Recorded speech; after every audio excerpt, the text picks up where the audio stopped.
Alright. So this is where we are. This is what the boardroom bought. And the second we bring up Jay-Z in the year 2026, the second we say the name out loud, something in the room shifts. The temperature drops. The conversation gets quiet. Because Jay-Z is no longer the guy on the wall next to Basquiat. He is no longer the corner office prophet the culture built a shrine to. And it hurts to type this, he is the man who walked out on stage at Yankee Stadium with a fresh afro, a fresh check, and a fresh grave he just dug for Colin Kaepernick in front of 40,000 people. So if you are ready to sit down with me for the next few minutes, if you are ready to hear the full autopsy of the moment that just ended Jay-Z's moral career, be sure to leave a like on this video. One like is a candle for the culture. And if you hype it up, well, you just doubled it, and you also just doubled the pressure on the guys pretending nothing happened. Because see, before we go one step further, I want you to picture the frame. Yankee Stadium. The house that hip-hop treats like a cathedral. The mogul on the mic, Beyoncé in the wings. The lights hitting that afro like a stained glass window. And out of his own mouth, unprompted, unforced, unprovoked, he decides to spend part of his own concert taking shots at the one man in the last decade who actually knelt for something. Colin Kaepernick. The name that used to make his own foundation raise a fist. Colin Kaepernick. The name that he himself once used as his North Star when he was ducking Super Bowl halftime invitations. Colin Kaepernick. The man whose entire adult life was surrendered so the rest of the league could keep the lights on. And the boardroom bouncer of the culture decides that is who he wants smoke with in 2026. Look. Let me lay it flat. We're going to get into every layer of this. But first, let the man speak for himself, because the receipts do not need my help. They didn't beat the narrators. He's embarrassing. They running out of characters. Had to bring back Cap again.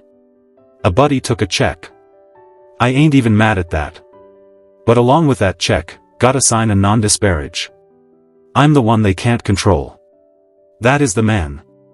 Live. On his own stage. Wearing his own hair. Talking about a man who does not have a platform, does not have a podcast, does not have a team, does not have a job, and does not have the ability to fire back, because, and this is the part they do not want the culture to sit with, Colin Kaepernick, according to Jay-Z's own bars, was paid to sign the paperwork that muzzled him. Read that again. He is not denying the muzzle. He is confirming the muzzle. He is telling the world, on a Yankee Stadium stage, that the reason Colin Kaepernick has been silent for 6, 7, 8 years is because there was a check attached to a non-disparagement clause. And his argument is, essentially, that Colin took the check and he did not. Which is wild. Which is genuinely one of the most upside-down statements in modern hip-hop. Because as it stands, Colin Kaepernick lost everything. Jay-Z gained everything. And this is where the story gets uncomfortable. Because if what Jay-Z said on that stage is true, then we are not looking at one sellout. We are looking at two men on a ledger. One who took a check to disappear.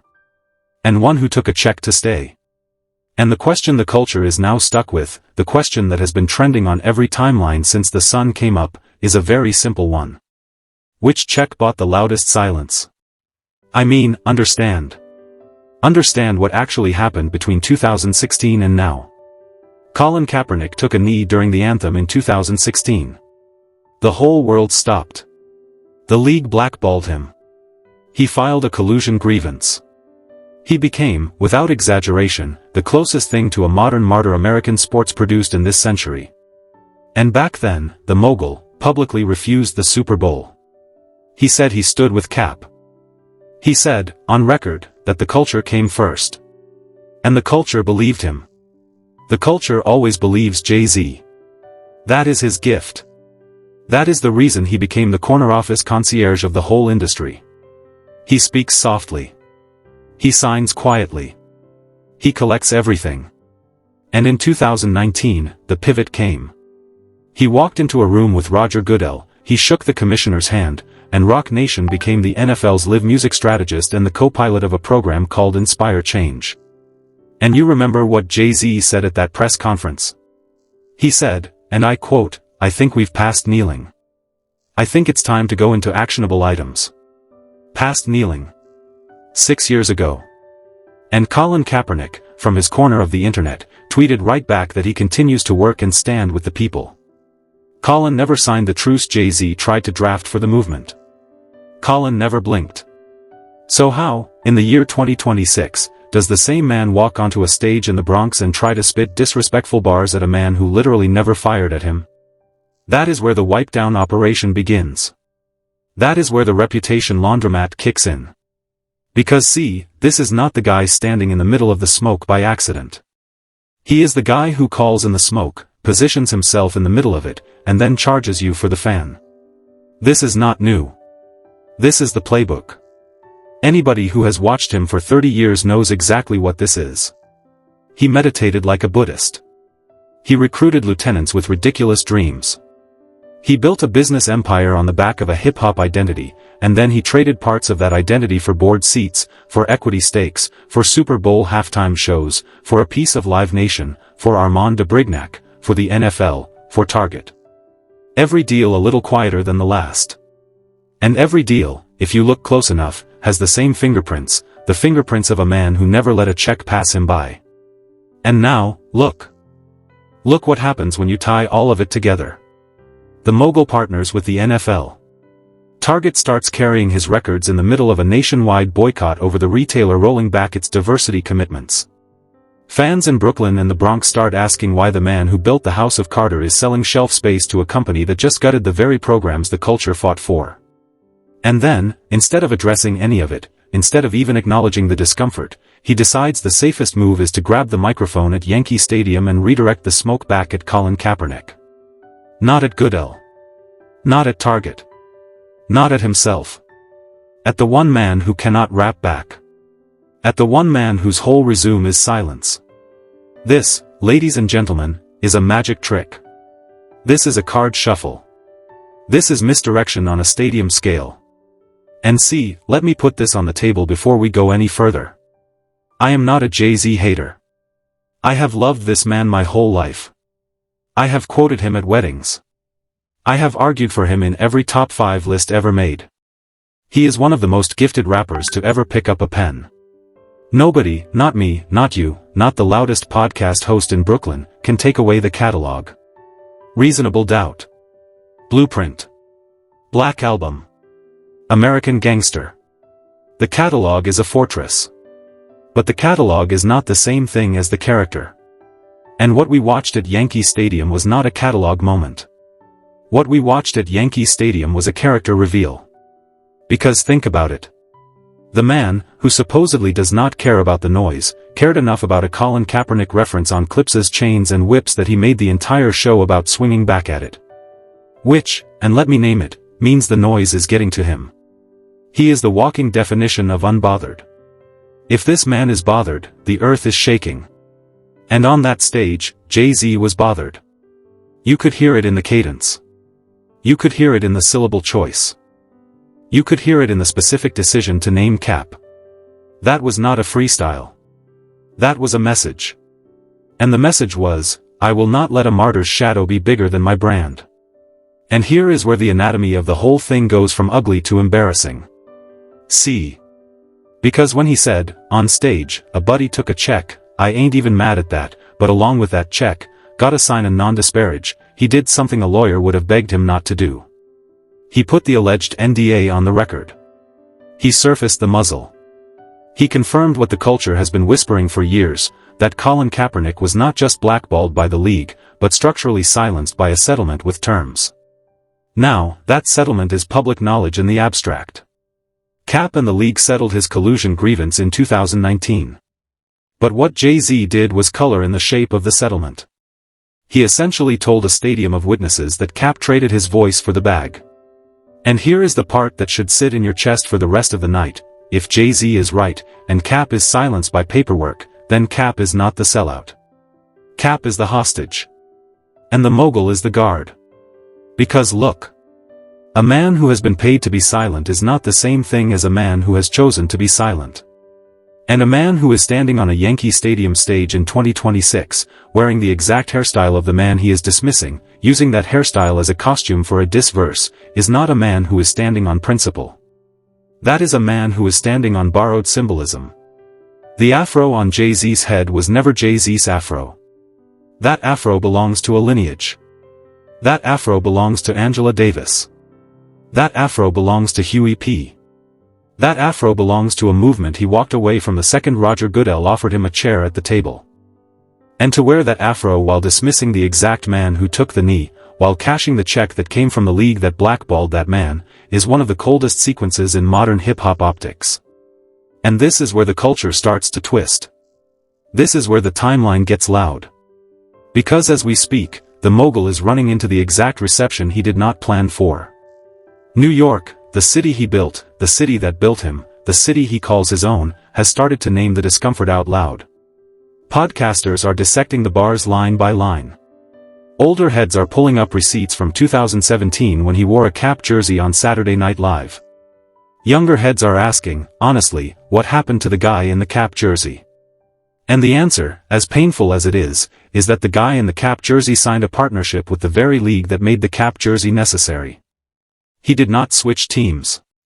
He switched sides. And now, look. I want to talk about the Target angle, because that is the second engine driving this fire. Target has been under a boycott from the black community since the beginning of 2025 for scaling back its DEI commitments. The boycott is real. The receipts are documented. Sales have taken hits. Communities have organized. And in the middle of that boycott, Jay-Z's albums are sitting on Target shelves. He also, at the concert, took a swing at that too. He said, quote, "You shopping at Amazon or you boycott? You posting on Instagram? That's better. Boy, stop it. You know Google own YouTube. You picking and choosing a politician as usual. Which? I'm sorry. That is one of the laziest, most tone-deaf verses a man of Jay-Z's caliber has ever committed to tape. Because the argument he is making is that all consumer choice is corrupted, so no consumer choice matters. Which is what every corporate spokesperson in America says when they want you to stop organizing. That is not a Jay-Z bar. That is a shareholder memo dressed up as a punchline. And here is where the runner-up of righteousness thing comes in. Because there has always been a version of Jay-Z that was the culture's number one. The culture crowned him. The culture built him. The culture protected him. But at some point in the last decade, he quietly decided he would rather be the runner-up in the culture than the runner-up in the boardroom. And he made the trade. And that trade, up until this Yankee Stadium moment, was buried under enough goodwill, enough classic records, and enough legacy shine that most of us gave him the benefit of the doubt. But the Yankee Stadium bars pulled the curtain back. There is no benefit left. The doubt is gone. What we are watching, and I want you to hear me clearly, is a man who has been living on cultural credit for so long that he forgot the balance was ever due. And the culture just sent him the invoice, live on stage. And see, this is the part one need you to understand. This is not about a bar. This is not about one line at one concert. This is about a pattern.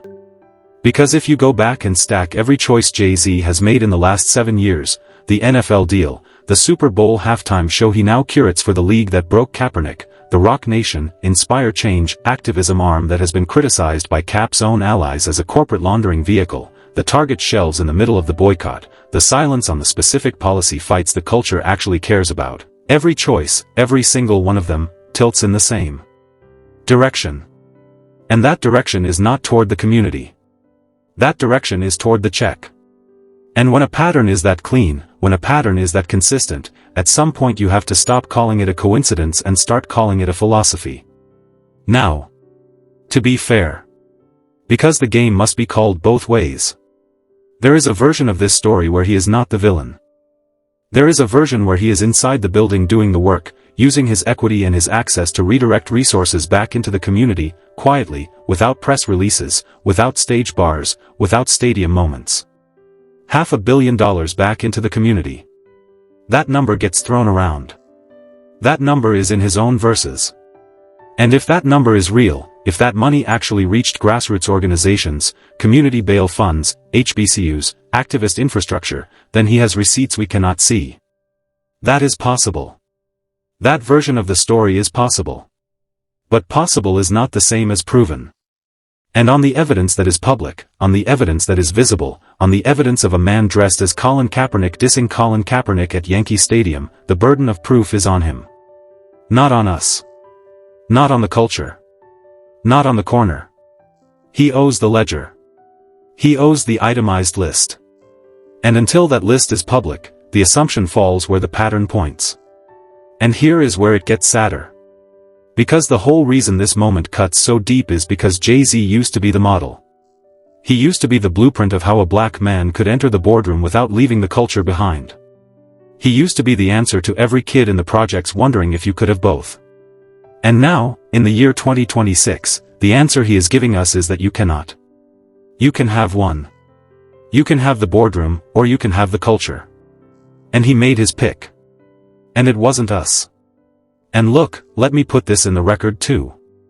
Colin Kaepernick, since the anthem protests, has spent his money the way the mogul has spent his headlines. Cap's foundation has funded Know Your Rights camps in 10 different cities. Cap has personally financed autopsies for families of police brutality victims when the state would not. Cap has donated millions to grassroots organizations.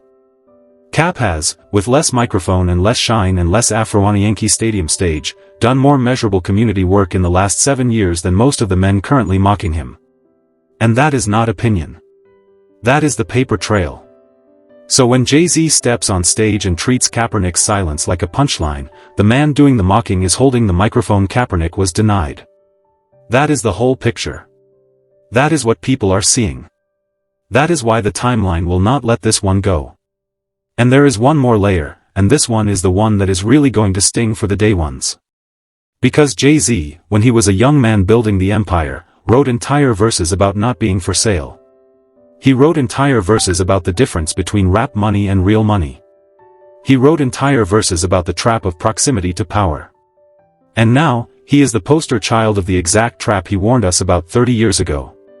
He is the corner office concierge he used to laugh at. He is the guy on the pamphlet he used to tear up. And that is why this moment is so heavy. Because it is not just a betrayal of Kaepernick. It is a betrayal of the younger version of himself. The Jay-Z who spit regrets. The one who spit Where I'm From. The one who spit Song Cry. That version of him, the one on the wall in every barbershop in Bed-Stuy, would have shredded this Jay-Z on a Rockefeller freestyle in about 8 bars. And I want you to sit with that. I want you to sit with the picture of the Jay-Z from Reasonable Doubt watching the footage of the man from Extra Innings. Do you think that man is proud?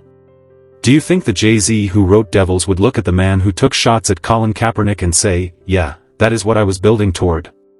Or do you think that man would put the pen down and stare at the floor for a long time before saying anything at all? Because look. Nobody is asking him to sacrifice his empire. Nobody is asking him to walk away from the money. Nobody is asking him to give up the plaques and the ownership stakes and the champagne label and the streaming service and the Manhattan penthouse and the private jet. That is not the ask. The ask, the only ask, is that a man of that stature not use the Yankee Stadium mic to bury the one man in the last decade who paid the full price for the community he is now selling to Target. That is it. That is the whole ask. Say his name with respect. Or, and this is the mature move, do not say his name at all. Silence would have been the classy option. Silence would have preserved the mystique. Instead, he went for the diss. And in going for it, he told on himself. And now let's talk about what the culture actually does with this. Because the culture always votes. The culture always tallies. The culture always makes its receipt at the end of every era. And the receipt on Jay-Z, if the current mood holds, is going to be split. Half the culture will still ride. Because the catalog is untouchable, because the personal loyalty runs deep, because the Marcy to a Mogul story is one of the great American arcs. That half will not move. But the other half. The younger half. The half that grew up with Colin Kaepernick's poster on the wall next to Jay-Z's. That half is doing math right now. That half is starting to ask whether the plaque earns forever, or whether the plaque expires when the man behind it stops being the man on it. And the answer that half arrives at will decide how Jay-Z is remembered for the next 40 years. Not by us. By them.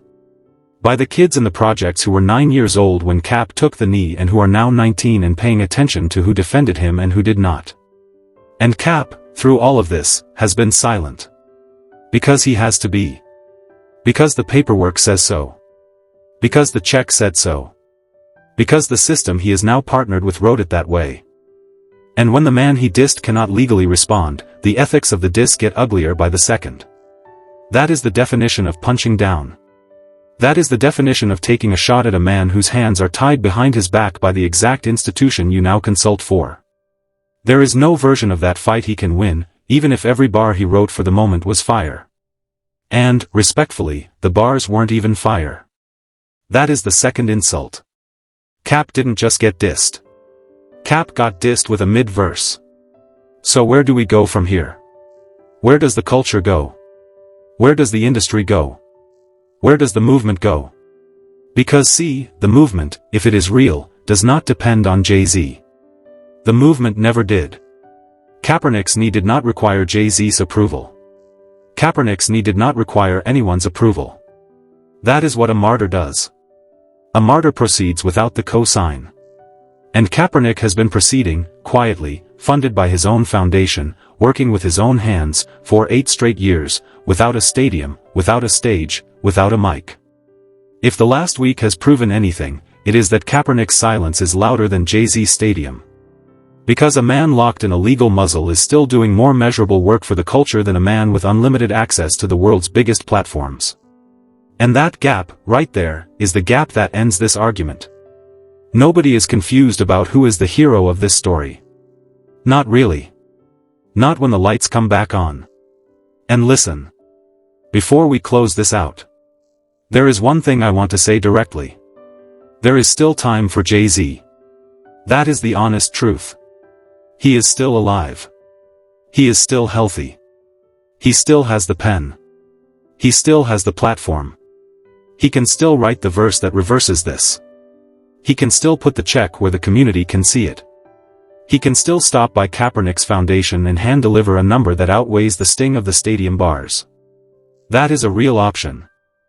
And I hope, for the sake of the catalog, for the sake of the legacy, for the sake of the man we all wanted to keep, that he chooses that option. Because right now, at this moment, in the summer of 2026, he is one bad decision away from being the villain of the story he was supposed to be the hero of. And when the paperwork drops and Cap is finally allowed to speak again, and the culture puts the two ledgers side by side, and the community reads them in order, the man who ends up with the shorter answer is not going to be the one who took the knee. It is going to be the one who took the microphone. So now, let me hear from you. And I mean this seriously. In the comments, I want you to tell me 2 things. Number 1, is he the villain of this era, or is he still the guy we grew up with and just needs to be pulled back to shore? And number 2, is Colin Kaepernick a hostage, or is Colin Kaepernick a hero? Pick a lane on each one. Do not fence sit. Do not give me both sides. Give me the honest answer, because the honest answer is where the culture actually lives. And if you made it this far, drop a like, subscribe, and hype it up so more people can see this breakdown. It matters. Every share moves the ledger. And one more thing before I let you go. Because the story is not over. There is a piece of this that involves Beyoncé, the afro, the styling choice, and what the wardrobe department knew before Jay-Z walked out on that stage. That is a separate video. That is a separate rabbit hole. And I promise you, when we open it, it is going to rearrange how you see the whole night. Check the video I dropped in the end screen right after this one, because it lays the groundwork for that conversation. Stay tuned. Stay loud. And do not let the smoke settle. The truth is on the other side of it.